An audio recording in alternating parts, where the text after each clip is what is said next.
Ayrim soha vakillari uchun soliq stavkalari 1% etib belgilandi. Bu haqda bilmoqchi bo'lsangiz, videoni oxirigacha ko'ring. 2026-yil 1-yanvardan boshlab quyidagi sohalarda soliq stavkalari sezilarli darajada o'zgardi. Zamonaviy qadoqlangan meva va sabzavot mahsulotlari bo'yicha foyda solig'i va ijtimoiy soliq 1% etib belgilandi. Quvvatlash stansiyalari foyda solig'i va aylamadan olinadigan soliqdan to'liq ozod etiladi. Mol-mulk va yer solig'i esa 1% miqdorda undiriladi. Issiqxonalar uchun 2028-yil yakuniga qadar ijtimoiy soliq stavkasi 1% etib belgilandi. Kredit qarzi bajarilmagani sababli tijorat banklari balansiga o'tgan issiqxonalar va garovdagi ko'chmas mulklar qo'shilgan qiymat solig'idan ozod qilinadi. Shuningdek, bu mulklar bank balansiga qabul qilingan kundan boshlab yangi egasiga sotilgunga qadar yer solig'i to'lanmaydi.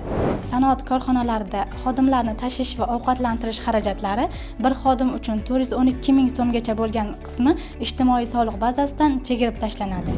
Ushbu o'zgarishlar tadbirkorlik faoliyatini qo'llab-quvvatlashga va ishlab chiqarishni rag'batlantirishga qaratilgan. Video yoqqan bo'lsa, tadbirkor do'stingizga yuborib qo'ying.